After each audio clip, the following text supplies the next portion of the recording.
Você que manda, meu querido. Boa Você não tarde, manda? boa tarde a todos. A gente está aí hoje, pedimos desculpas, tivemos um problema na transmissão do Zoom para o YouTube, mas para não deixar toda a nossa audiência aí na mão, a gente está gravando agora essa conversa aqui pelo Zoom, vamos disponibilizar no YouTube na sequência, o pessoal vai entrando aos poucos. Hoje estamos aqui com o Sérgio Jakovski, acertei? Jakovski Júnior. Tchaikovsky. Isso também. O Sérgio é instrutor da eBrain. Se me permite aqui, eu vou ler teu currículo rapidamente. É graduado em Direito pela Federal do Paraná, em Comunicação Social, Publicidade e Propaganda pela Unicuritiba, especialista em Marketing pela PUC Paraná, em Sociologia Política pela Federal do Paraná e em Filosofia e Psicanálise na Federal do Paraná. MBA em Comunicação e Marketing pela Unicuritiba, mestre em Gestão Urbana pela PUC Paraná, doutorando em Administração pela Universidade Positivo. É docente em cursos de graduação e pós-graduação, em modalidades presenciais, semipresenciais e à distância, na Universidade Positivo, na Unicuritiba, na Pontifícia Universidade Católica do Paraná, em cursos de pós-graduação, bem como em outras tantas universidades e faculdades de Curitiba e no interior do estado do Paraná. A primeira pergunta que eu faço é: teve algum ano que você não esteve na academia, isso como estudante? Porque... sim, né? Eu tive um pequeno delay ali entre o mestrado e o doutorado, porque eu originalmente, acho que é bacana que os meus alunos aí, os demais, enfim, conheçam um pouco da minha história. Eu estou no meu 8º ano do doutorado, eu fiz 3 anos de doutorado em História. Daí, quando eu estava já para qualificar a minha tese, eu larguei mão e falei, não está dando certo, não é aquilo que eu realmente quero fazer. E daí eu ingressei, originalmente como ouvinte, lá no doutorado em administração, e daí por isso que acabou, né? Então, mas teve 2 anos da minha vida que oficialmente eu não era aluno, era só ouvinte. Mas agora, se Deus quiser, no mais tardar, ano que vem, eu já concluo o doutorado. Legal. Eu já meio que esse ano, mas esqueci do currículo de colocar que é instrutor da eBrain também, o mais importante, né? Com certeza. Uma honra aí, sem tamanho. A gente vai falar da experiência do consumo. Eu particularmente conheço há muito tempo, tive o prazer de ter aula com você já no primeiro semestre de faculdade, História da Comunicação, me lembro muito bem. Tivemos algumas matérias ao longo da faculdade, um brilhante professor de quem sempre tive muito apreço. Muito bom estar contigo aqui. Então, vamos lá? O pessoal que está aí com a gente, é só levantar a mãozinha se tiver alguma pergunta, alguma coisa, até pode usar o chat também. A ideia hoje é a gente falar de experiência de consumo, que é uma das linhas aí de pesquisa e de estudo do Sérgio, e compartilhar um pouco como gerar experiência de consumo num cenário hoje de distanciamento, né? Então, quer fazer as boas-vindas aí, Sérgio, fica à vontade, se quiser compartilhar a tela, a bola está contigo, eu vou mediando aqui as perguntas e fazendo algumas interferências ao longo do caminho. Maravilha, né?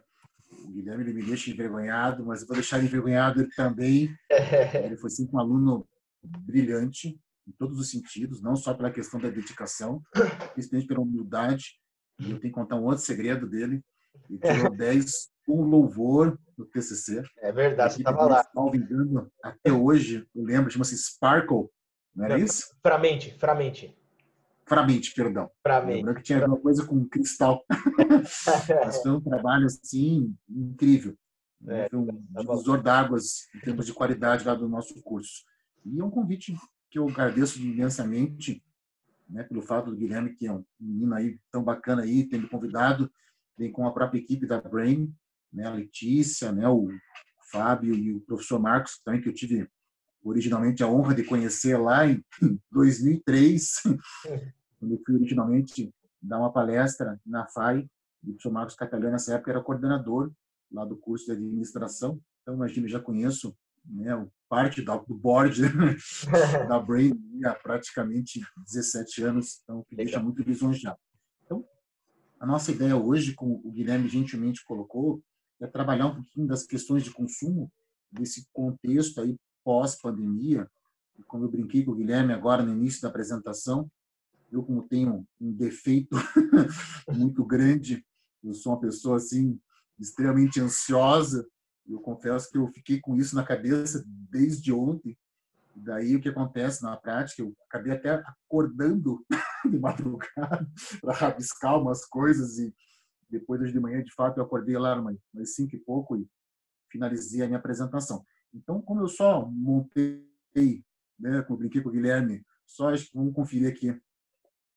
Deve aparecer agora para vocês. Eu, como sou um ser exagerado por natureza, eu só montei 65 slides. Então, obviamente, né, não vai dar para vencê-los aí nessa 1 hora que nós temos para conversar. Mas o que eu pediria gentilmente para vocês que estão agora nos assistindo, sei que são pessoas aí, acredito eu, talvez em alguns casos de vários lugares do Brasil, né? Eu vou deixar logo de início aí os meus contatos. Então, caso alguém que queira, né, ao longo do processo aí depois intervir ou mandar algum recado para mim, ou posteriormente ou solicitar aí a apresentação, por gentileza, eu faça. Né? Eu, pela minha pequena experiência de webinars, sou bem sincero, eu comecei, acabei me apaixonando, até porque é um processo muito bacana de nós compartilharmos conhecimento, mas acho que é o meu 6º ou 7º webinar, e pela minha experiência é sempre assim. Eu começo com os slides e daí o papo acaba se enviesando por uma direção que é muito bacana, que mostra que o pessoal que está nos assistindo aí quer participar, quer perguntar e logicamente, daí, quando acaba o tempo, eu olho lá para os slides, tem mais da metade. Então, acho que, pela minha experiência, vai acabar acontecendo isso. E eu falo isso sempre para enaltecer aí o papel de vocês que estão nos assistindo.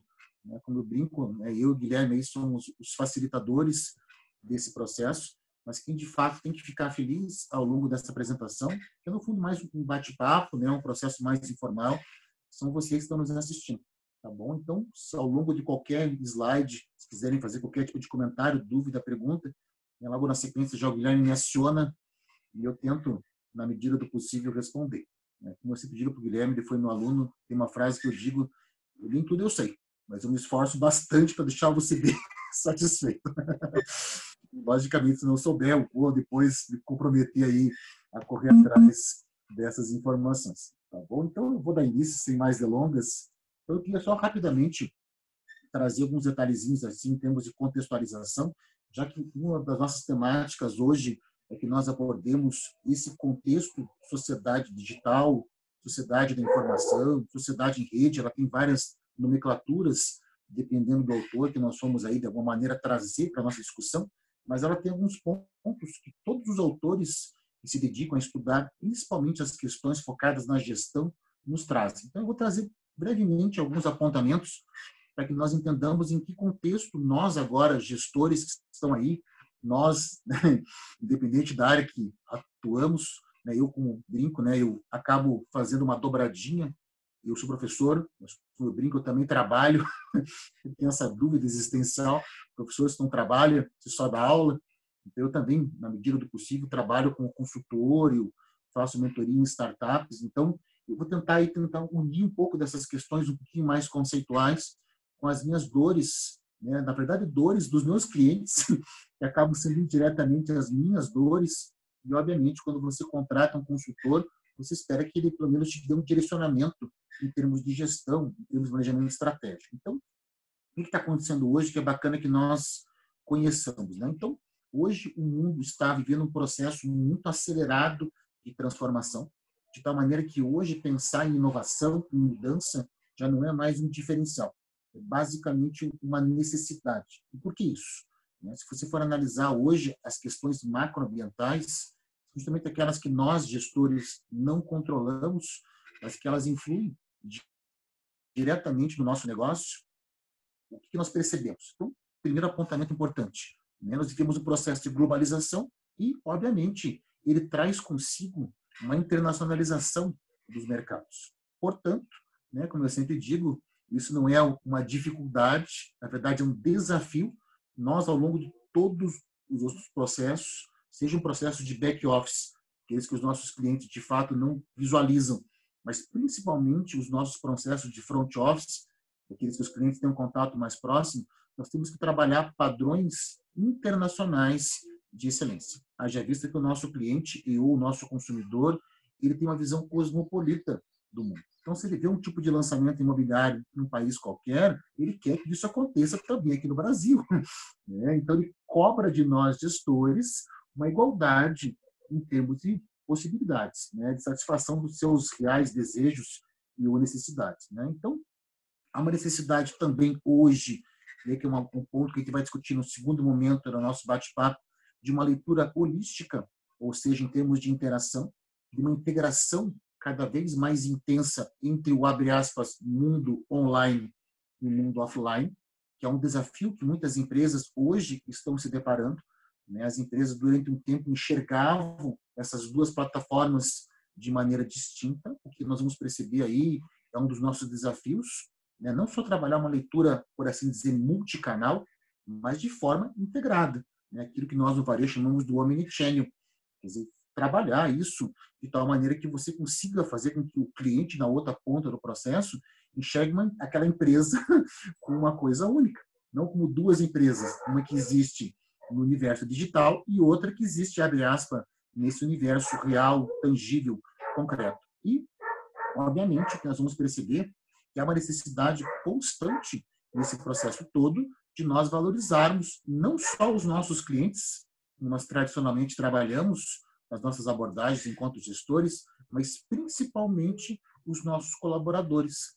Afinal de contas, em especial quem atua com serviços, eu com educação, quem talvez está nos assistindo aí, trabalha com vendas ou qualquer outra modalidade que envolva serviço, varejo, por exemplo, um clássico disso, há uma necessidade constante de você, de alguma maneira, encantar esse colaborador, haja vista que ele é que vai ter o contato direto lá com o teu cliente.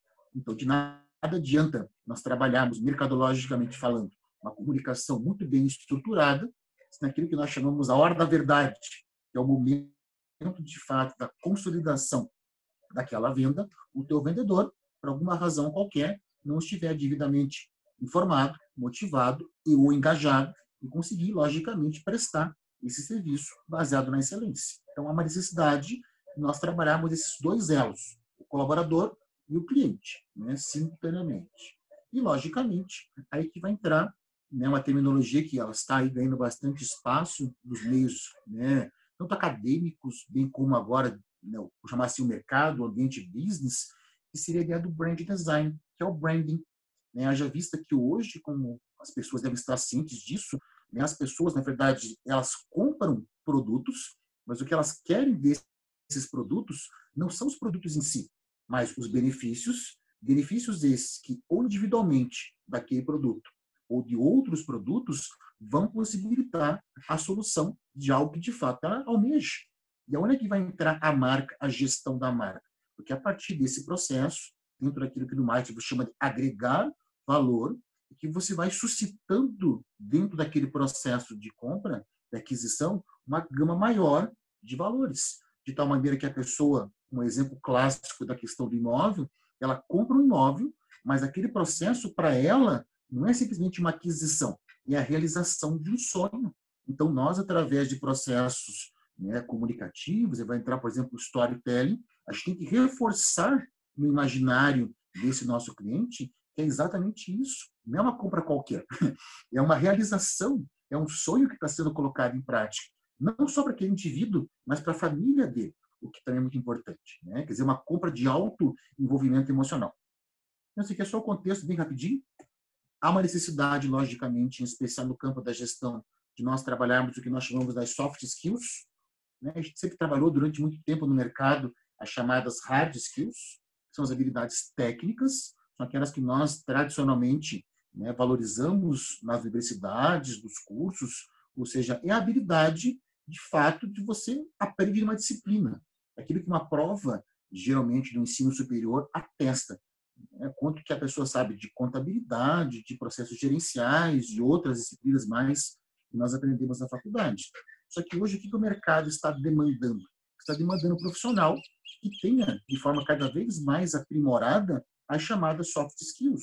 O que vem a ser a chamada soft skills? São habilidades vinculadas à criatividade, resiliência, liderança, né? E outras tantas mais. Em muitos dos casos, você não consegue fornecer esse tipo de habilidade no curso superior, só que, logicamente, o mercado, em contrapartida, demanda isso.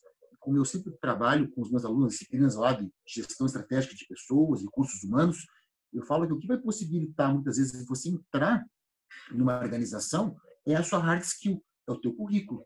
Você prova que você fez tantos cursos, você tem experiência em tais lugares, bacana. Isso vai possibilitar que você entre naquela empresa. Agora, o que vai de fato possibilitar, vou usar uma expressão que eu não gosto, mas é a mais pura realidade, que você sobreviva, né, naquela empresa e ou prospere, que é logicamente aquilo que você almeja, são as soft skills. E de nada adianta você ser uma pessoa mega talentosa, sendo que você não sabe trabalhar em equipe, né, não sabe atender as pessoas, não tem a noção de empatia, quer dizer, esse trato mais fino vem das soft skills. E, obviamente, há uma necessidade também dessas organizações, já que elas demandam esse colaborador dotado dessas soft skills, que elas também desenvolvam um clima organizacional que estimule a questão da colaboração e a questão da cooperação. Porque, às vezes, determinadas empresas, nesse afã, muitas vezes imediatista, de lucrar a todo custo, colocam metas, muitas vezes, muito acima da capacidade desses colaboradores, o que gera um clima de uma competição, um clima até muitas vezes autofágico entre os indivíduos que fazem parte do mesmo setor, o que acaba sendo maléfico no médio e no longo prazo para aquela mesma empresa. Então, o que acontece é isso, quer dizer, você tem que, logicamente, estimular o teu colaborador, depois a gente vai discutir isso nesse ambiente agora do home office, né, que nós temos que ter uma maneira de operacionalizar isso, sem que, logicamente, esse clima de competição gere uma prática que, infelizmente, acaba acontecendo de sabotagem.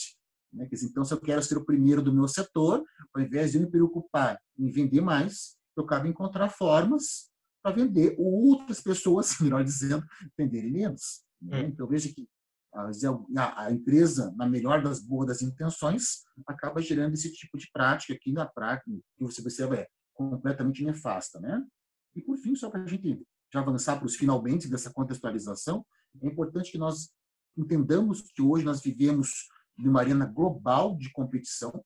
E por que isso? Graças à globalização, né, você rompeu uma série de barreiras socioculturais, linguísticas, financeiras, né, que nós tínhamos no passado, estamos aos pouquinhos, né, eliminando essas barreiras. Então, hoje, a concorrência, quando você vai fazer uma análise, diferentemente do que eu fazia quando era estudante, lá nos anos 90, que era uma concorrência geográfica, espacial, pensávamos assim, quem são os concorrentes da minha empresa? Você pensava, as mesmas empresas que estão, não é, no mercado de Curitiba, quando isso mudou. Não é? Hoje em dia, o que acontece muitas vezes, há 2 semanas atrás, eu fui atender uma das minhas clientes ali, uma das empresas que eu presto consultoria, né, e vou agora, né, logicamente, contar um pouquinho do meu dia a dia, para vocês verem que é muito interessante isso. É uma empresa que trabalha com moda feminina, especificamente lá um ramo que agora eles vão tratar com mais intensidade, que são biquínis. E qual que foi a conclusão que nós chegamos ali? Né? Logicamente, o gestor já estava ciente disso. Veja, a empresa está localizada em Curitiba, o maior mercado dela comprador hoje não é mais Curitiba, e sim o estado de São Paulo, né? Principalmente regiões ali de Santos, Guarujá, lá ela tem vamos pensar assim, uma capilaridade muito bacana lá com os traders que ela acabou estabelecendo esses acordos comerciais, então os caras conseguem vender muito bem esse biquíni lá. Só que hoje o principal concorrente dela nesse mercado em que ela atua lá em São Paulo, ele já não está mais no Brasil, ele está na China, que tem empresas que compram esses produtos da China, trazem aqui para o Brasil, colocam simplesmente a etiqueta, isso quando a etiqueta já não vem pronta da China e entram naquele mercado. E daí agora, qual que é o nosso desafio? O que eles estão querendo fazer? E eu fui convidado para entrar nesse processo. Vamos lançar uma nova linha de biquínis, um segmento mais premium, né? Porque daí qual que vai ser a nossa ideia? Aí que está o nosso desafio. Fazer com que uma menina se disponha muitas vezes a comprar um biquíni, vamos chutar um valor de R$70, sendo que às vezes ela pode comprar 2 né, biquínis por 80. Ela fica pensando, mas será que vale a pena, né, eu comprar um biquíni por 70, né, que eu posso comprar, né, 2, se caso um por 40, né, lá da uma marca né, no caso chinesa. Então, o desafio é esse, é você agregar valor, né? Preço baixo, infelizmente, hoje, como você sabe, que estamos assistindo, não fideliza. Então, o teu estudo hoje do mercado, ele tem que ser muito mais complexo, haja vista disso. Essas barreiras geográficas, hoje, elas são detalhes, né? Isso não tem muito mais importância como havia no passado, né? E, obviamente, aquilo que nós temos que, de alguma maneira, fazer, né? Isso envolve todos os setores, dentro daquilo que nós chamamos de sociedade 4.0, após a evolução digital, e adotar uma postura local. Quer dizer, você tem que ter uma estratégia global, só que o tempo todo, isso que é muito importante, a gente vai frisar bastante hoje nesse nosso bate-papo, uma atuação local. Você tem que tropicalizar as soluções, e são tropicalizações, muitas vezes, que vão acontecer dentro de uma mesma cidade, dentro de um mesmo bairro. Quer dizer, então, você tem que ter uma visão, e você pode ver que é interessante isso, quer dizer, você tem que ver o que está acontecendo no mundo. Quer dizer, você não pode fechar os olhos para aquilo que, de fato, de alguma maneira influencia o teu negócio. Contudo, a tua atuação tem que ser cada vez mais meticulosa, cada vez mais cirúrgica. Por isso que é o desafio, você unir essas duas habilidades.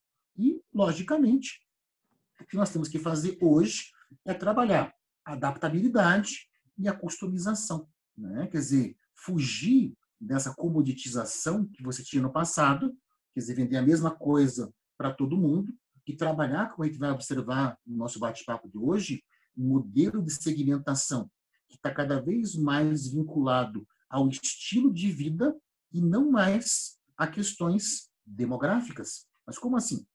Durante muito tempo, e eu vivi essa época nos anos 90, enquanto era estudante, a tendência era você segmentar os produtos. Veja que o mercado imobiliário, que eu acho que uma boa parte dos nossos, né, vamos pensar assim, telespectadores, né, são originários, né, desse mercado. Então, você imaginava assim, todo apartamento é para uma família, essa família vai ter 2 ou 3 crianças e funciona de uma maneira muito cartesiana, sabe? Você imaginava que as pessoas tivessem uma linearidade com relação à vida. Então, por exemplo, apartamento para o indivíduo que mora sozinho é para o indivíduo jovem, né? A partir do momento que o indivíduo tem 30 anos, você já imagina um apartamento, no mínimo, dele com a esposa, por exemplo, ou dela com o esposo, né? Quer dizer, e a partir dos 40 anos, então não. Esse indivíduo obrigatoriamente já vai ter que ter filhos, né? E hoje o que acontece, bacana que a gente eu vou depois fazer alguns apontamentos um pouquinho, talvez logicamente é uma leitura minha, eu trabalho isso um pouquinho na minha tese de doutorado, né? Quer dizer, isso mudou, né? Se hoje você descobre que tem uma menina, vou dar um exemplo bem bobo, talvez muitos até deem risada, mas é fato isso, e ela vive com 5 gatos, e ela considera os 5 gatos como sendo seus 5 filhos, o que acontece hoje, talvez a palavra família seja um tanto quanto radical para denominar, mas a palavra arranjo familiar, que é aquilo que nos interessa fortemente dentro dos processos mercadológicos, tem que ser extremamente valorizada. Por quê? Dentro de um processo de compra, se ela considera esses gatos como sendo filhos, eu que sou mercadólogo e ela é meu target, eu tenho que fazer com que ela enxergue, por exemplo, o processo de compra, para qualquer coisa que ela faça para esses bichinhos, não como eles sendo simplesmente bichinhos, mas como eles sendo filhos dela, porque simbolicamente ela os enxerga como se fossem filhos. Até para te corroborar isso aí, Sérgio, acrescentando, a gente vê isso em pesquisa muito, né? A área de lazer muito valorizada, o próprio Pet Place, né? A gente vê mais ou menos 55% de quem comprou imóvel, 55% dos domicílios de Curitiba, por exemplo, possuem um pet, né? Como que você não vai considerar esse elemento da família, que é assim, o elemento da família, no processo de compra, né? Então a gente vê isso muito mesmo. Você usou um exemplo que a gente consegue ver assim dia após dia em pesquisa.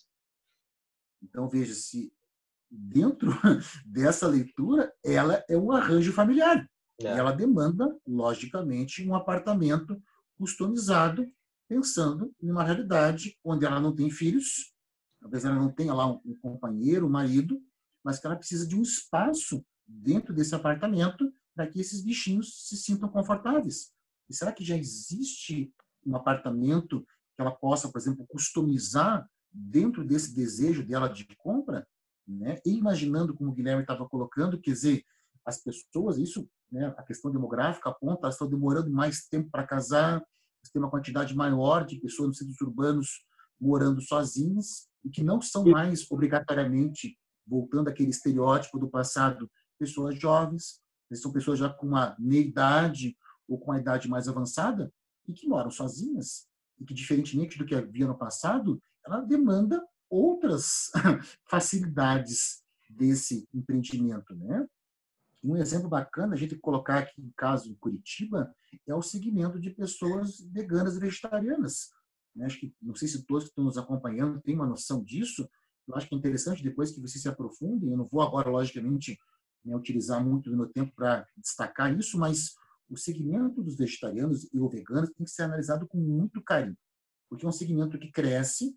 Depois, se vocês quiserem dar uma olhadinha, eu já deixei aqui o link, ó, o aluno, só clicar ali já remete para você, para a Sociedade Brasileira de Veganismo, e é interessante porque você percebe que esse segmento ele está crescendo cada vez mais, e ele está crescendo principalmente nos segmentos, nos estratos de pessoas de classe A e B, desse passagem. Então, o que eu pergunto, vocês que estão agora nos assistindo, vocês que têm um conhecimento muito maior do mercado imobiliário, muitas vezes eu aqui, né, que nesse caso acaba me atendo à questão mais acadêmica, mas será que os espaços que nós hoje em dia comercializamos já estão pensando nesse público? Um exemplo que eu dou, só para fazer uma reflexão, porque será que hoje, o indivíduo que é vegano e ou vegetariano, não seria muito mais interessante, ao invés de você vender, porventura, um apartamento para ele, que tem um espaço, que seria a churrasqueira, onde, teoricamente, ele podia fazer churrasco, mas acredito que ele não faz. Não que ele não possa fazer, mas ele vai ter que fazer dentro das especificidades alimentares dele. Será que não seria mais interessante você permitir que ele pudesse customizar esse espaço onde era a antiga churrasqueira e você permitir que ele pudesse constituir ali uma horta, por exemplo? Será que você tivesse dois empreendimentos muito parecidos, um com uma churrasqueira e outro com uma horta? Mesmo que esse com a horta não tivesse, veja que interessante esse ponto, um preço mais elevado, será que na hora de um indivíduo que é vegetariano, juntamente com a sua família, às vezes o cara não prefere pagar um valor muitas vezes mais elevado, mas por um apartamento que de fato combine, veja agora, com o estilo de vida dele? Não é o fato de ser uma família, é porque eles, como um todo, seguem um estilo vegetariano. Daí o que você começa a descobrir? Aí que vem a questão da pesquisa psicográfica, que é uma área que eu praticamente trabalho em termos acadêmicos. Você começa a linkar determinados hábitos de compra, que é aquilo que nós chamamos de perfil do consumidor, né? Quer dizer, tem a questão psicográfica e a questão comportamental. Então, se ele tem um estilo de vida vegano, quais que são os produtos que ele, de alguma maneira, compra e o consome, e como é que você tem que adaptar a vida dele a isso? Então, o que você imagina? Só para fazer agora uma confabulação. Eu acho, para minha humilde leitura da realidade, que esse indivíduo que é vegetariano, ele tende a ter um estilo de vida mais saudável. Então, é muito provável que esse cara tenha uma bicicleta, talvez ele não tenha um automóvel. Um apreço à sustentabilidade. Oi, um apreço à sustentabilidade também, né? Por exemplo. Sustentabilidade, bem isso. Vários empreendimentos hoje pensam, a gente acredita nisso como uma tendência daqui para frente, né? A sustentabilidade mais presente, o reuso da água, a captação de energia solar, né? São coisas que estão presentes cada vez mais nos empreendimentos imobiliários. O que o Guilherme estava ressaltando é isso, quer dizer, é um elemento que vai puxando o outro e que daí o mix desses quesitos, se uma vez eles conseguirem ser transpostos para os produtos que nós comercializamos, dentro da ideia da customização, quanto mais personalizado tiver o produto, mais fácil fica o processo de comercialização. Não é? É isso que a gente tem que começar a analisar. Só que, logicamente, é que vem o papel da Brain, vem, logicamente, esse trabalho do BI, de Business Intelligence. Né? Quanto mais você tiver municiado de informações, é que vão entrar as consultorias que fornecem isso para a gente, mais fácil é você, primeiramente, customizar o produto que vai você oferecer, o que, logicamente, no momento seguinte, vai facilitar a comercialização. Né? Porque se você, infelizmente, faz um produto muito distante das reais necessidades e ou desejos do teu público-alvo, você vai ter que investir muito mais recurso num processo de convencimento posterior do que se você tivesse já feito um produto de acordo com aquilo que ele realmente espera. Né? Parece uma coisa tão óbvia, mas parece que nem todas as empresas realmente se antenaram para isso. Né? Então, o segredo está aqui. Ó, né? Quer dizer, existe um problema nosso em relação ao planejamento estratégico, porque as pessoas enxergam no Brasil, muitas vezes, o planejamento estratégico como algo ou que engessa ou algo que é só pro forma. Vamos fazer, mas não vamos seguir. E daí o que percebemos, né, o caso clássico aqui é festa de aniversário no Brasil. Eu sei que você agora deve estar imaginando já como é que nós fazemos festa de aniversário do Brasil, mas talvez para nós isso não seja estranho, mas se você conversar com um estrangeiro, convida um gringo para uma festa de aniversário na sua casa, ele vai ficar horrorizado. Por quê? Não existe praticamente planejamento algum. Talvez nós não nos damos conta, a gente está tão acostumado a isso. Eu sempre dou um exemplo em sala de aula, Guilherme, que foi meu aluno, deve ter ouvido isso. Como é que funciona o aniversário no Brasil? Primeiramente, se convida um monte de gente de maneira aleatória. Né? Tem pessoas que confirmam e tem pessoas que não confirmam. O fato de alguém confirmar ou não confirmar não quer dizer nada se esse indivíduo vai ou não aparecer. Mas o cara confirma e não vai. Ele tem aquele tio que você sequer imaginava que viesse no aniversário, ele não só vem, como ele traz a namorada dele nova, mais 3 crianças. Né? E é assim que funciona. E daí você chega lá para comprar, por exemplo, um salgadinho, só para dar um exemplo bem tangível disso, e daí você não sabe quantas pessoas vêm. Aí você vai na padaria, comprar lá os salgadinhos para a festa, e a menina pergunta para você o quê? Fala assim, quantos salgadinhos você precisa? Aí você fala assim, eu não sei. Daí a menina da padaria pergunta, mas quantas pessoas vão vir no teu aniversário?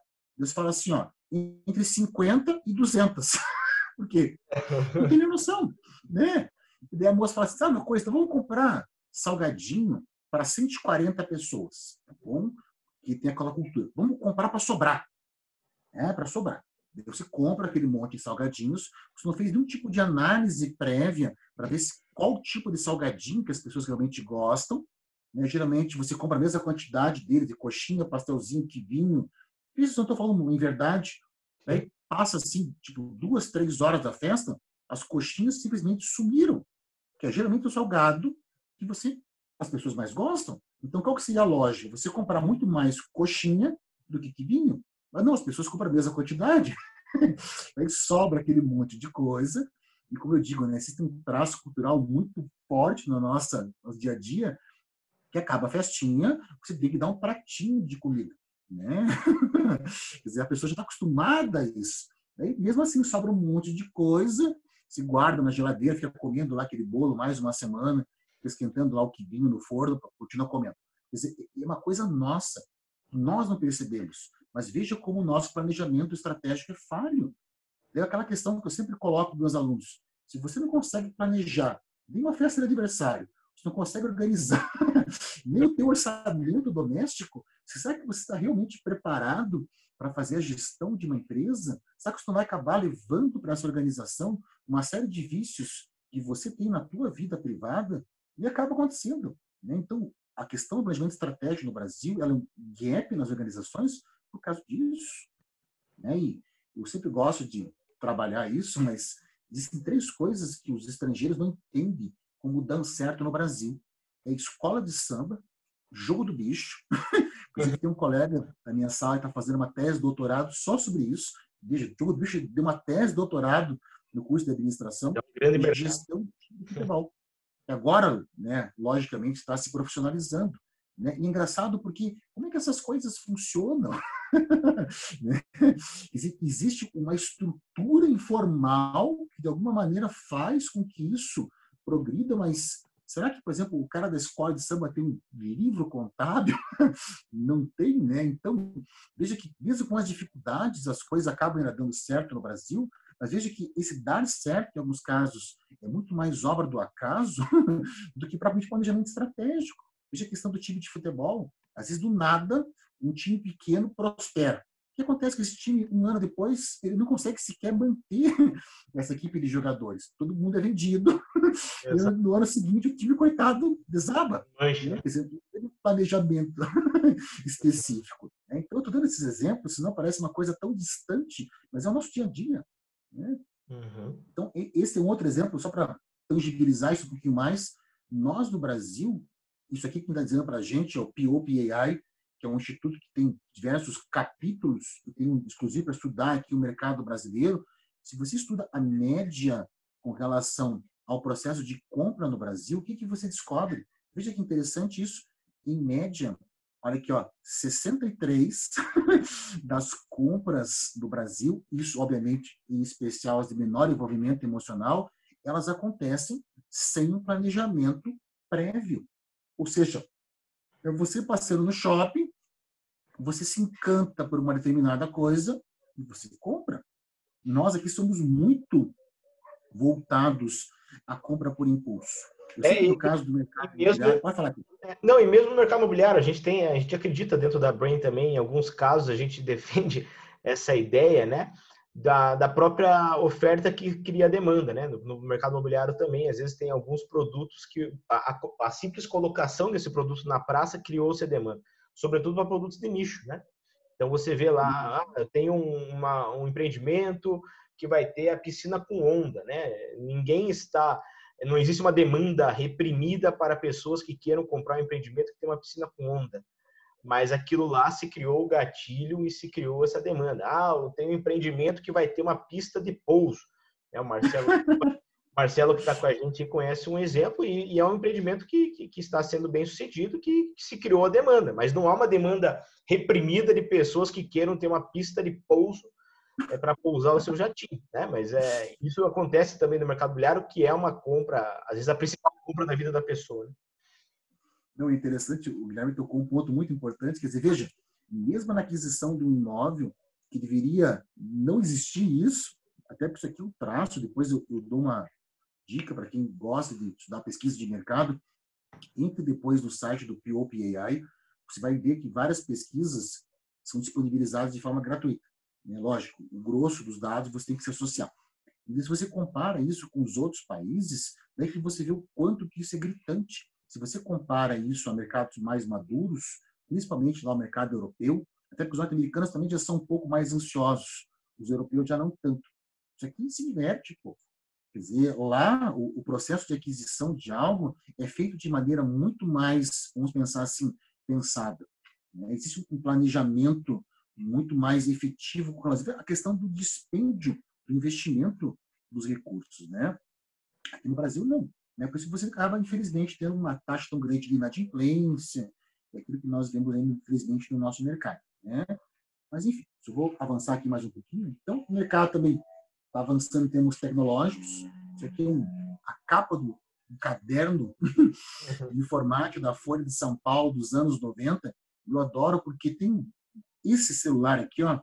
Todo mundo que está me assistindo, que é jovem há mais tempo, que é da geração X, como eu sempre digo, né, que já passou dos 40, tenho certeza que usou.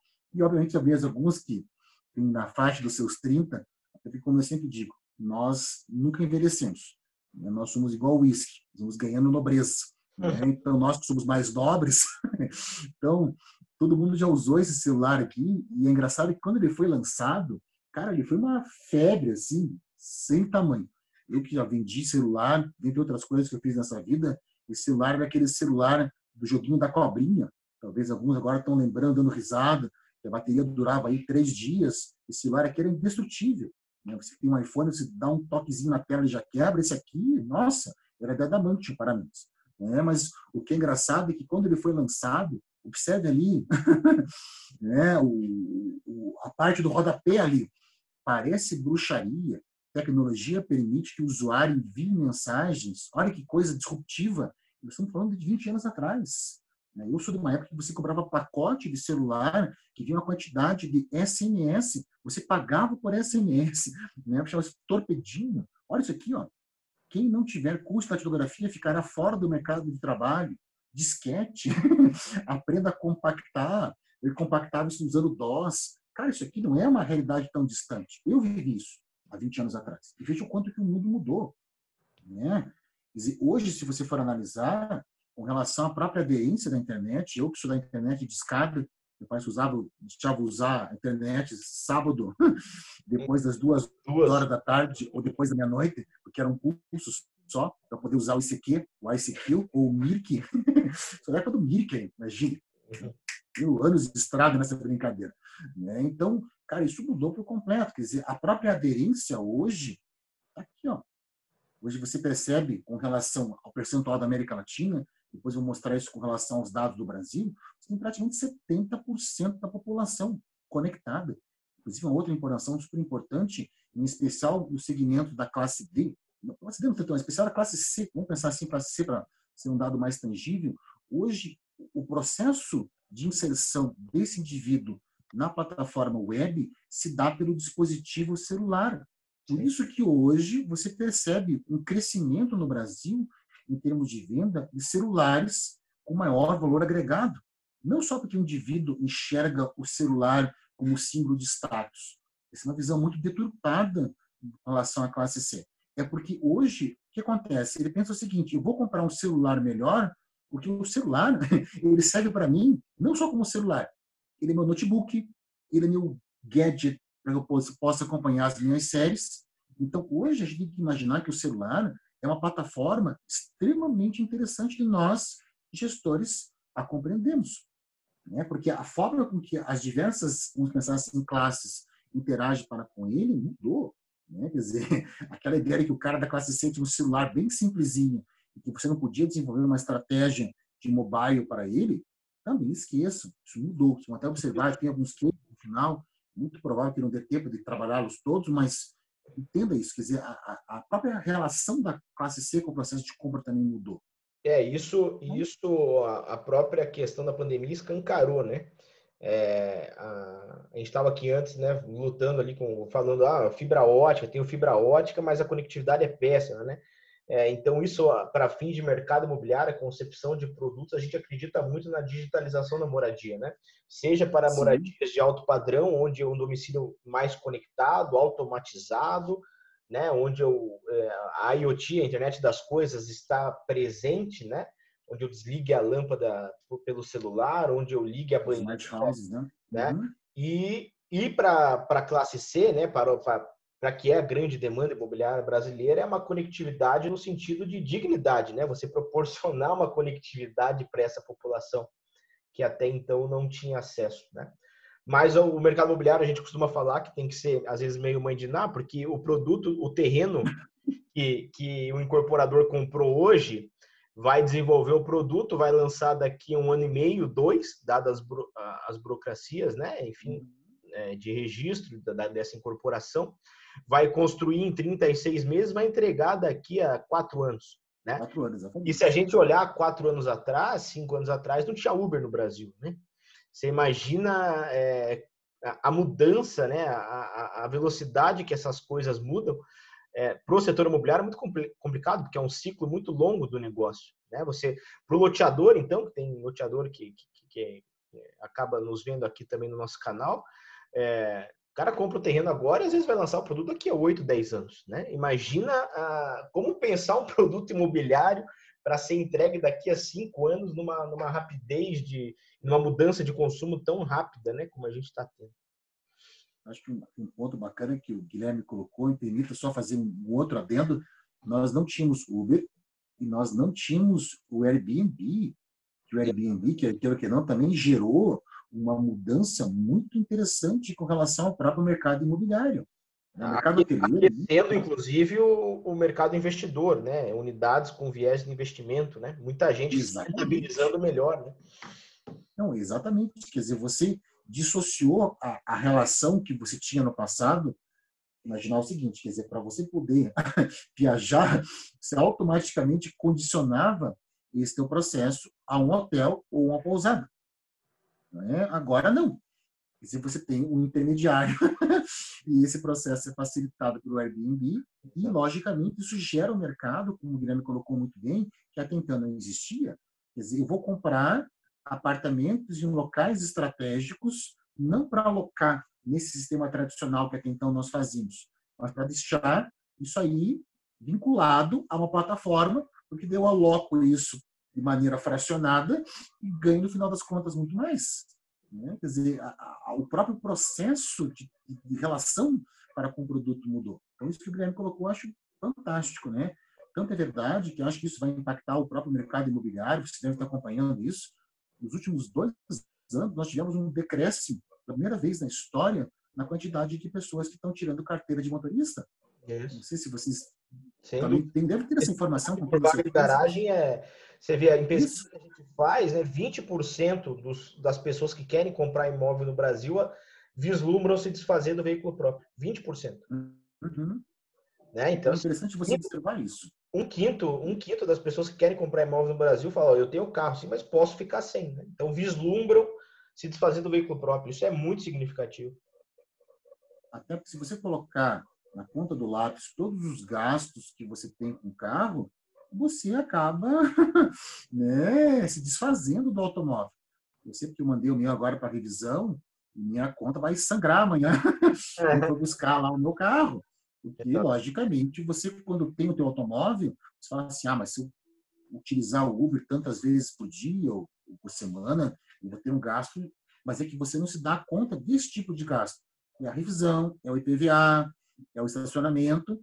Então, mas é uma questão de mudança de cultura, mas que isso, de alguma maneira, vai se concretizar, principalmente com o pessoal agora da geração Y e mais fortemente da geração Z, isso é fato.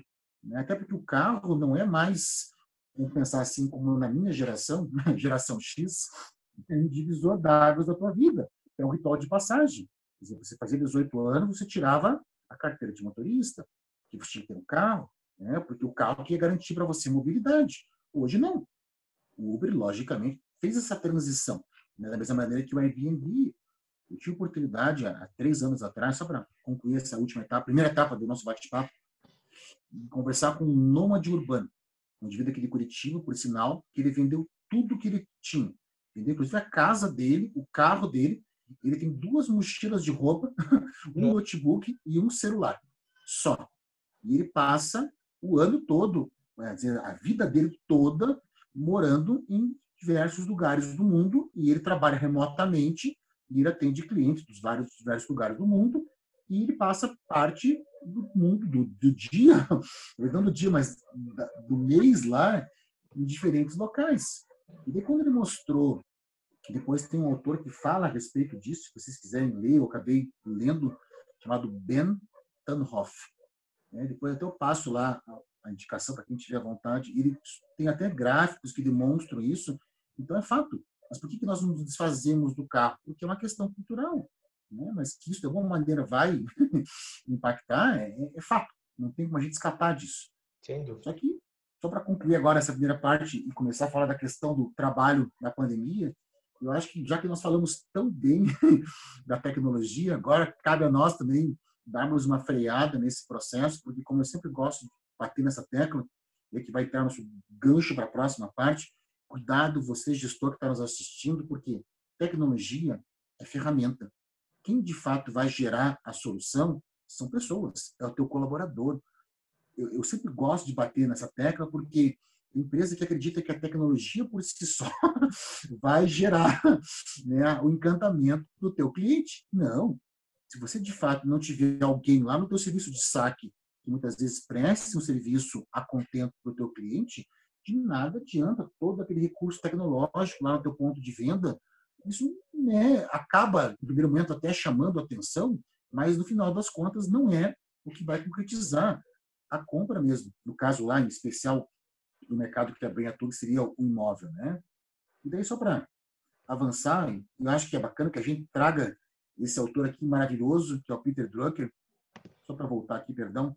Ele tem uma frase que eu gosto muito, que é essa aqui, que ele fala o quê? Que o grande objetivo nosso, ele chama do marketing, mas o objetivo da gestão, que nós consigamos transformar esse processo aqui, como ele está colocando, da venda, em algo supérfluo. Só que para que isso de fato consiga acontecer, o que a gente tem que fazer? A gente tem que sair dessa gestão do produto e começarmos a pensar em marca. Só que para isso, obviamente, o primeiro passo é que esse produto seja o mais customizado possível. E como está colocado aqui embaixo, eu de certa maneira já abordei isso no começo do nosso bate-papo, quer dizer, que nós temos uma economia capitalista e que sempre vai existir a necessidade de você comercializar algo, isso é fato. Só que por que tornar a venda supérflua?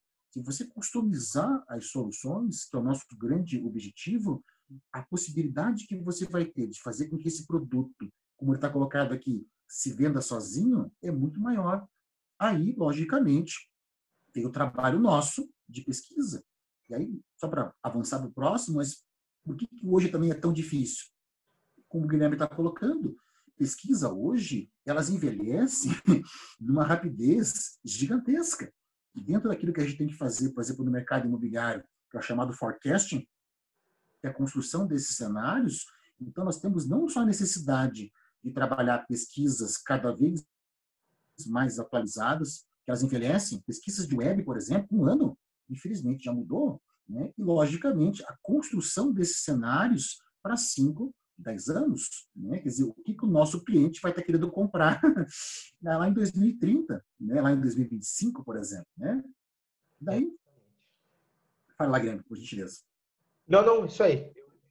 Então, até se porventura alguém for fazer uma pergunta aqui, mas Nossa, é um próximo assunto, talvez a gente possa até entrar nesse aí, que é aquilo que nós falamos, a não sei em que ponto você vai falar isso, como gerar experiência do cliente numa principal compra de vida dele, né?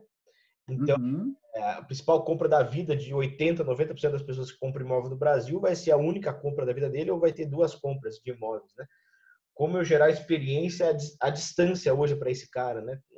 A gente tem visto alguns cases práticos aí que talvez você até pode, você até nos trouxe alguns cases em outro bate-papo que é legal a gente aprofundar. Tem um case no final, que é da Resende Roriz, que ela é uma empresa que conseguiu, inclusive, se consolidar nesse processo de geração de experiência, utilizando principalmente o celular, porque ela tinha como foco a classe C, mas acho que, de maneira geral, para tentar, nesse momento agora, responder isso de forma um pouquinho mais ampla, eu acho que um recurso muito interessante que o marketing já utiliza há um certo tempo é o chamado storytelling. O que é o tal do storytelling? Você tem que trabalhar na mente das pessoas histórias. Você não está vendendo um produto. Esse produto, ele tem uma alma, ele tem uma personalidade, ele tem algo que, de fato, vai se somar à vida daquele indivíduo. O que você percebe hoje? Qual que é a ideia central do storytelling? Nós, seres humanos, nós temos uma peculiaridade muito grande porque nós somos muito vinculados a questões de caráter simbólico. Nós somos, na verdade, a única espécie que, de fato, tem essa questão simbólica.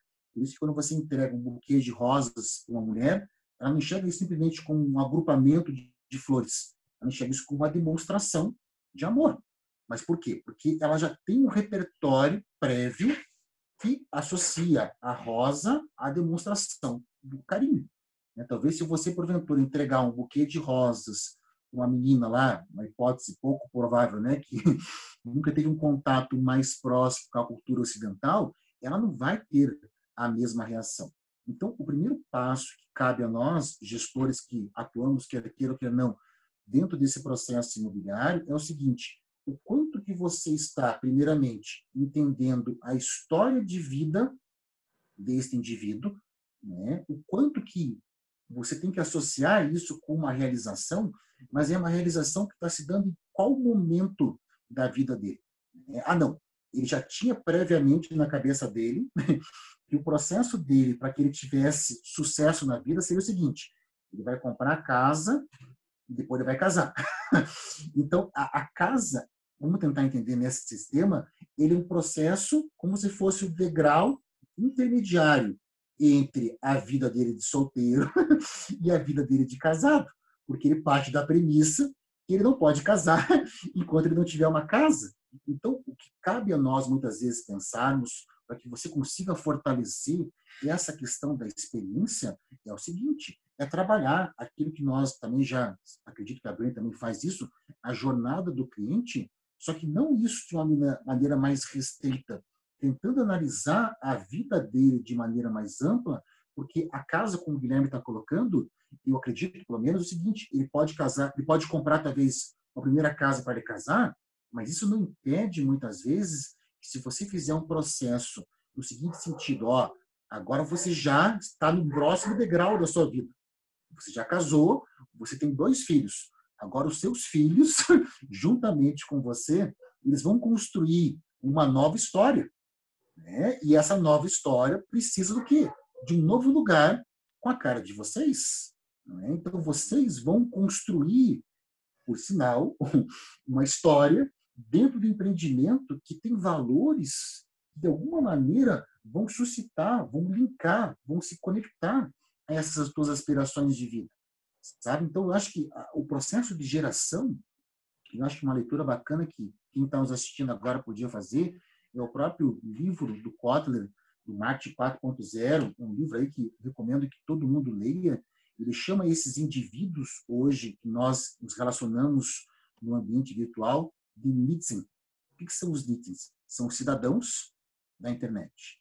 Ele não é mais um usuário, ele é um cidadão. Então, você tem que estabelecer para com ele uma relação, pouco importa se é um ambiente virtual ou não, mas extremamente dotada de subjetividade.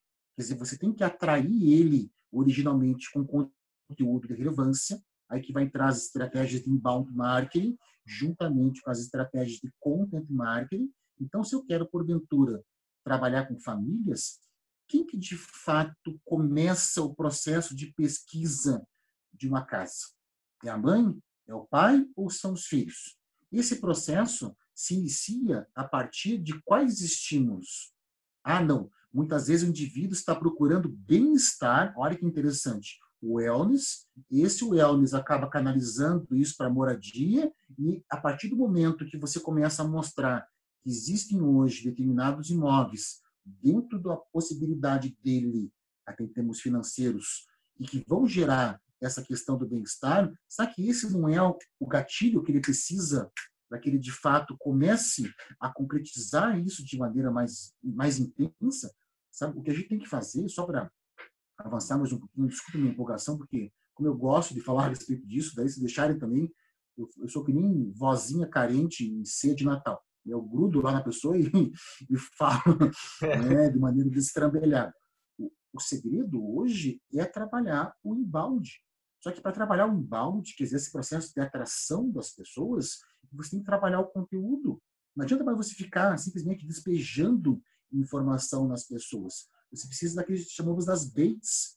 São as iscas que você, de alguma maneira, coleta quando você estuda o estilo de vida desse indivíduo e que, logicamente, vão possibilitar essa experiência de uma questão mais ampliada. Só voltar no exemplo que o Guilherme estava colocando. Né? Então, talvez, se eu quiser vender um indivíduo que preza por uma vida mais sustentável, será que o bait para ele, o gancho em termos de geração de conteúdo, que vai depois possibilitar que ele conheça no imóvel, se interesse e compra, talvez não seja falar a respeito de bicicletas e tempo com a família, e daí a partir disso que você começa a linkar outros pontos que vão conduzir ele ao teu produto. Agora, você colocar o produto de cara para essa pessoa, eu acho muito complicado, sabe? Eu sou defensor de uma tese, eu sei que nem todo mundo concorda comigo, vou usar um exemplo, inclusive, do mercado imobiliário. Tudo que chega até você, sem ser convidado, ou que não tem vínculo nenhum com você, a tendência sua é você ter uma postura refratária. Igual o comercial, televisão aberta. Hoje, dificilmente alguém assiste, né? Porque você está assistindo lá o MasterChef, um exemplo. Daí corta, daí passa uma peça que não tem nada a ver com você. Né? O que você faz nessa hora? Você levanta, vai no banheiro, levanta, pega um sanduíche. Então, se isso não dá certo, por exemplo, dá um exemplo agora do mercado imobiliário, no caso do mercado de televisão aberta, por que existe hoje uma tendência que eu espero que, lógico, posso ter enganado, você, Guilherme, que conhece muito mais o mercado imobiliário do que eu, de você entregar materiais impressos, muitas vezes de imóveis de alto padrão, que são materiais assim belíssimos, mas no semáforo. Quer dizer, não sei se existe algum tipo de estudo, vai que eu posso estar enganado, mas o que eu faço muitas vezes?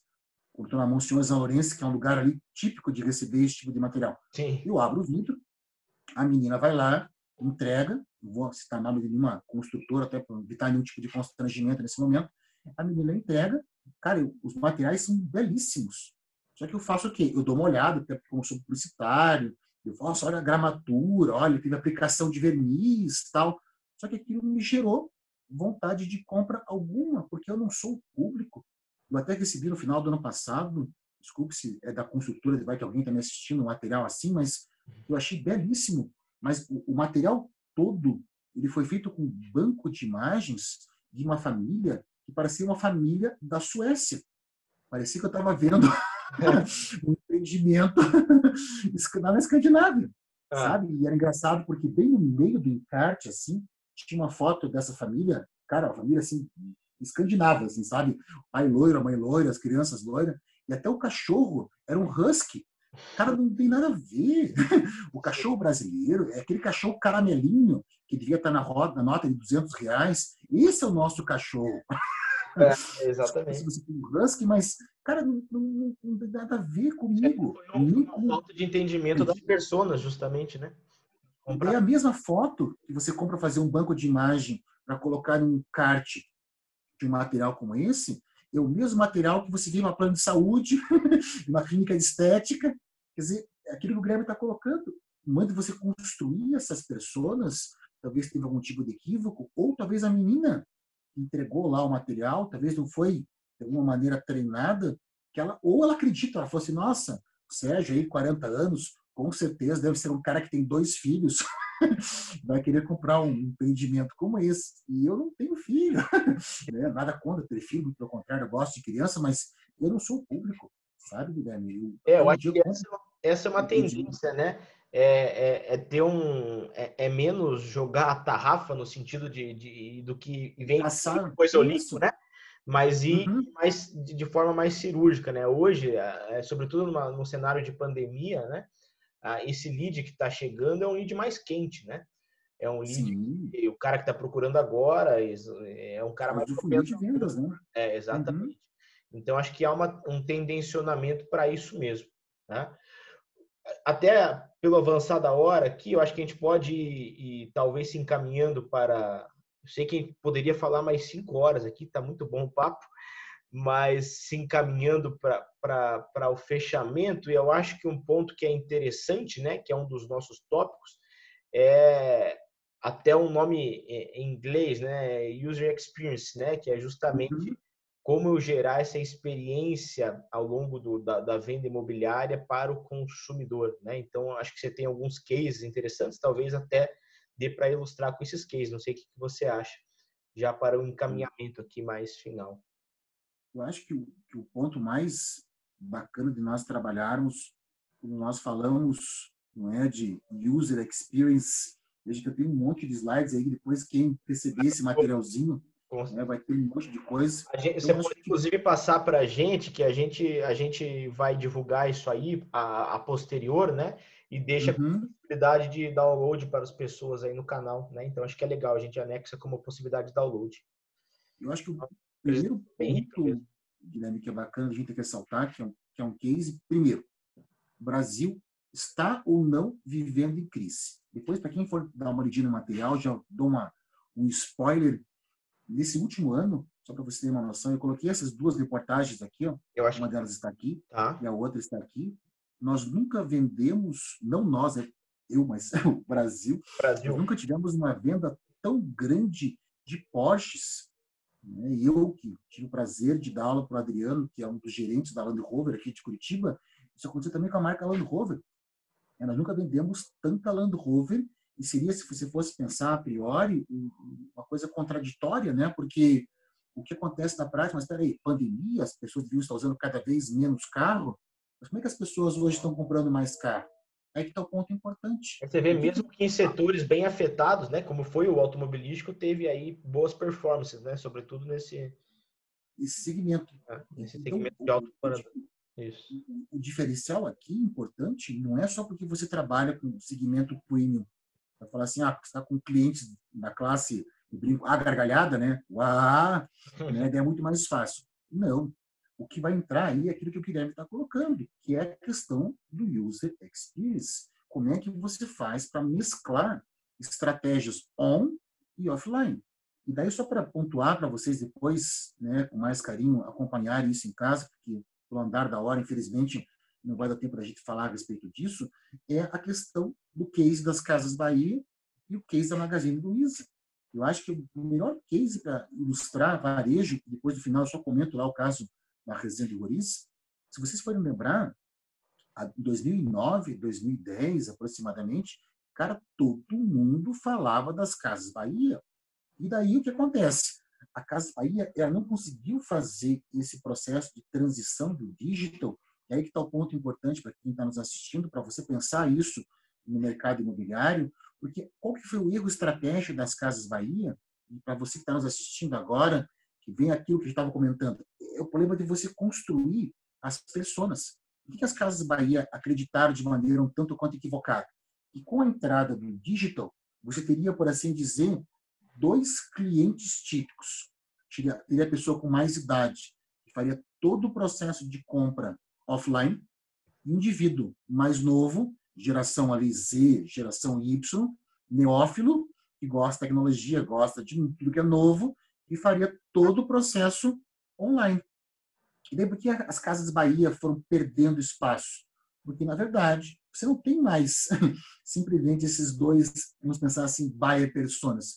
Você tem uma série de outros indivíduos que estão em áreas, por assim dizer, intermediárias a esses dois e que não foram contemplados pelas estratégias das Casas Bahia. Quem que cresceu aí? Depois tem uma reportagem para quem nos está assistindo, depois leia. O Magazine Luiza. Por quê? É que está o ponto, inclusive, um dos tópicos que a gente tinha que ter agora conversado hoje, mas pelo avançar do tempo não deu, que é o chamado showrooming. Então, você que agora está me assistindo, uma palavrinha importantíssima. O que é o tal do showrooming? Hoje, para você construir a tua persona, você tem que imaginar que o processo de compra se dá em 4 momentos. Quais que são esses 4 momentos? Pesquisa, compra, o próximo seria a retirada, e o último, que não obrigatoriamente vai acontecer, é a pessoa ter a questão da devolução, da troca. Não é? Então, a partir de que você tem esses 4 momentos, cada um deles pode acontecer on ou offline. É um modelo híbrido. É um modelo híbrido. É um modelo híbrido. Exatamente. Então, para que você que está nos assistindo agora no mercado não é, imobiliário, trabalha nessa área, você tem que ver o seguinte, como é que se dá o processo de aquisição do teu produto a partir dessas 4 etapas. O que pode acontecer? Volta ao caso do varejo, só para tornar mais tangível para todos que estão nos assistindo. Você vai ter aquele indivíduo que a primeira etapa, que é a pesquisa, ele faz todo online. Então, quando ele vai comprar, ele já sabe tudo do teu produto. No caso do mercado imobiliário, ele já sabe tudo a respeito daquele imóvel. A metragem, então, qual é o papel do vendedor aí? Né? A metragem, o preço, a área de lazer, enfim. Tudo. Quer dizer, o que o teu vendedor tem que fazer nesse momento não é passar informação. Informação ele já tem. Ele já pesquisou, ele já conversou. O que o teu vendedor tem que fazer com ele é trabalhar a segurança. Porque o que acontece? Ele não está ainda suficiente seguro de comprar um empreendimento de maneira 100% online. Tanto que ele foi lá para conhecer o empreendimento em loco. E você vai ter o contrário. Você vai ter aquele indivíduo, muitas vezes, que talvez no mercado imobiliário não aconteça com tanta intensidade, mas que no varejo é bastante comum. O cara vai na loja física, ele pesquisa, ele prova o tênis da Centauro, só que ele volta para casa e compra o mesmo tênis online. Exato. Né? Porque ele se sente já confiante, mas ele precisou mesmo assim ir na loja física. Ter experiência, então, justamente. Ter experiência. É o user experience. Eu acho que até um passo anterior é entender em qual dos 4 momentos está o consumidor, né? Porque às vezes, sim, vai o cara que passou na frente, gosta de localização e quer saber o que é. Mas tem o cara que já sabe sabendo mais, chega sabendo mais no plantão do que o próprio vendedor. Eu até costumo usar o exemplo, né? Até comentei contigo desse exemplo, de uma empresa lá, cliente nossa, do Centro-Oeste, que literalmente proibiu o corretor de imóveis de acompanhar o cliente na visita ao apartamento decorado, que é uma grande ferramenta de venda sempre no nosso setor, né? Porque ele falou, às vezes o corretor inibe a experiência do cliente visitando o apartamento decorado. E hoje a pessoa não está visitando o apartamento decorado, mas está fazendo o tour virtual, né? Porque o cara chega e fala, essa aqui é a cozinha, essa aqui é o banheiro, esse aqui é o lavabo, essa aqui é a suíte. Né? Então, assim, acaba inibindo aquele comprador que às vezes está lá com a mulher, às vezes projetando a vida dele futura dentro do imóvel, e tem um cara atrás, chato, às vezes, né? Falando óbvio, né? Então, assim, O meu corretor, hoje, ele chega no stand, abre a porta do decorado, o cidadão entra no decorado e esse cara fica aqui fora, né? Exatamente. E deixa o cara Mais viver lógico. e imaginar a vida que ele vai ter com a esposa lá dentro, né? Ou com a esposa, ou enfim, com a família, ou com qualquer pessoa que ele vai dividir essa conta, né? Então, esse hibridismo e entender, é importante a gente entender isso que você falou, né? Simplesmente ser uma exposição de ideias já não serve mais. Talvez ali ele tá sendo um agente de gerar uma segurança. Eu não estou falando com chatbox, né? Exatamente. Eu estou falando com uma pessoa atrás. Mesmo que o chat seja por chatbox, eu tenho uma pessoa atrás disso. Então, a gente precisa ir no digital, aí o desafio é maior ainda, né? Como eu transpassar essa segurança sem o contato físico, sem o olho no olho, muitas vezes, né? Acho que aí está o grande desafio. O último apontamento, só para... Sei que a gente está avançando o horário aí, prometo que deu. O Guilherme me corta, tipo debate, corta o microfone dele, o cara não para de falar, um chato.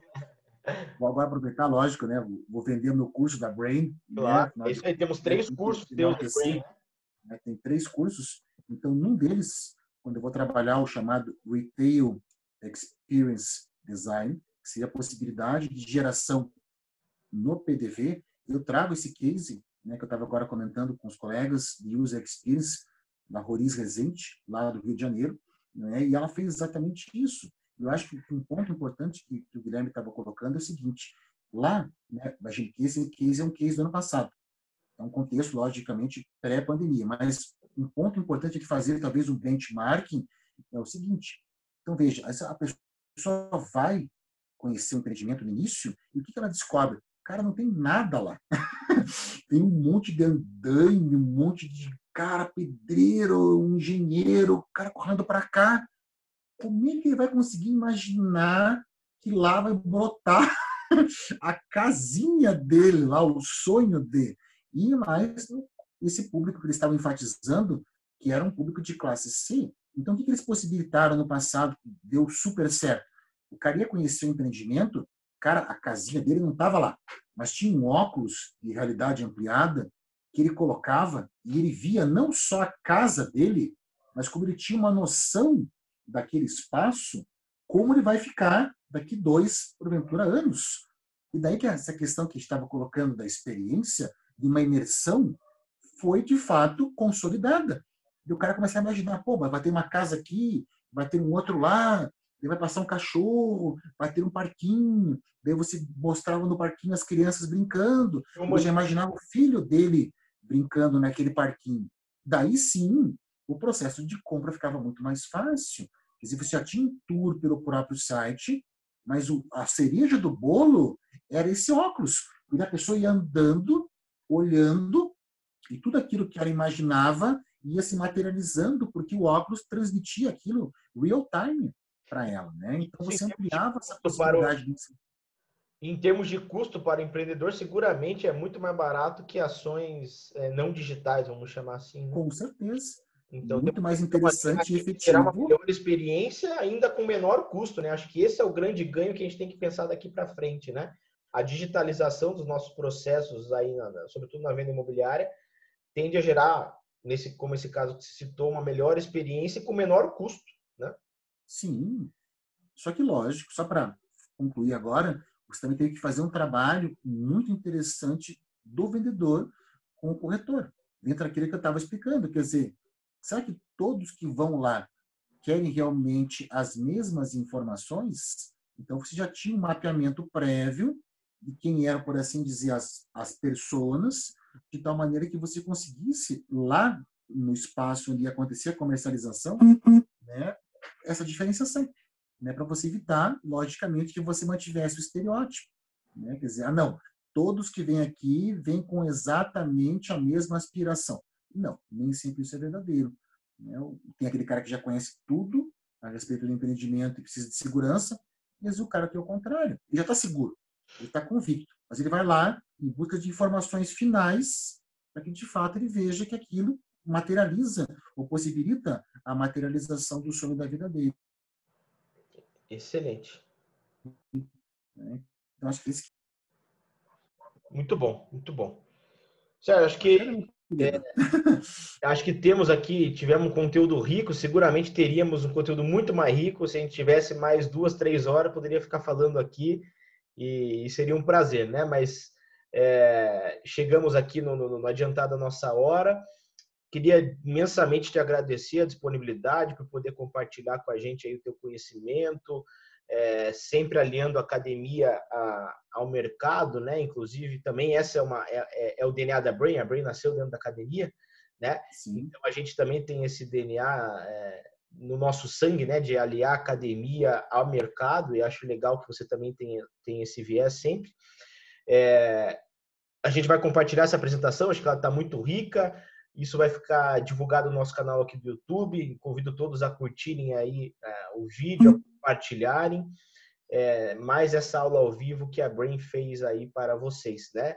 Queria que você deixasse as tuas mensagens final, mas antes disso, também lembrando, o Sérgio é instrutor da Brain, tem 3 cursos lá para vocês que gostam da área aí de marketing, de experiência. Tem o Co-Hunting, técnicas de pesquisa para tendências e modelos culturais. Employer Branding, transforme colaboradores em vendedores de sua marca. Isso é fundamental na nossa área imobiliária. E experiência de consumo aplicada ao mercado imobiliário, que foi inclusive o tema de nosso bate-papo aqui hoje. Sérgio, obrigado mais uma vez. Se possível, aí deixe sua mensagem final. Foi um grande prazer dividir esse momento contigo. Eu me sinto muito honrado e eu já abro aí a opção, imaginando que vocês tenham aí uma boa aderência a esse nosso bate-papo. Caso o pessoal, logicamente, também concorde, a gente pode fazer uma segunda parte aí, Guilherme. A gente marca aí uma continuação, com uma versão 2.0. E a gente volta a conversar, porque eu acho que o lado bacana que eu acho desse processo aí que nós estamos vivendo foi que, graças a esses webinars, eu que acabei acompanhando muitos, nós estamos tendo muita conversa bacana. E em todas essas conversas que, de alguma maneira, eu participei, seja eu como um dos painelistas ou como ouvinte, como acontece na maior parte dos casos, você imagina a quantidade de coisa que eu aprendi. Mesmo nos aqueles webinars que você solicitou e que gentilmente passou para mim, né, que foram passados pela Brain, que eu recomendo que aqueles que estão assistindo, né, vejam lá os bate-papos que o Guilherme teve, inclusive com o Fábio, que é um dos nossos gestores maiores aí. Então, cara, é muito legal isso. Então, essa troca é muito importante, né? Conhecimento, como eu digo, não pesa, e ele tem um lado muito bacana, porque você soma e, ao final, todo mundo fica com todo aquele conhecimento para todos. Não precisa dividir. Né? É uma coisa interessante, não é que nem um bolo que você faz, cada um fica com um pedacinho final. Não. É como se, no final, todo mundo ficasse com o bolo inteiro e você guarda isso para sempre em você. Só que, lógico, você tem que estar constantemente reavivando aquilo, senão, infelizmente, você esquece. E como é que você reaviva isso? Nesse tipo de momento que a gente está vivendo agora. Então, já abro a minha agenda para vocês aí, que combina um dia, um horário que fique bom para vocês todos, e vamos continuar essa conversa. O papo tem, né, Guilherme? O papo sempre é bom e o teu conteúdo é muito rico e é muito leve de ser absorvido. Isso que também é interessante. Mais uma vez, obrigado. Foi um prazer. Isso vai ficar no nosso canal do YouTube. Compartilhem, disseminem. A apresentação vai ficar aí também com o link para download, com os contatos do Sérgio. Ele também está à disposição, seguramente. Um prazer estar com todos. Obrigado por estar conosco aí. Um grande abraço a todos. Obrigado, Guilherme. Obrigado a todos que nos acompanharam. Foi uma honra dividir, né, esse painel contigo. Obrigado de coração. Um abraço. Valeu. Vamos ficar para a próxima. Obrigado. Até a próxima.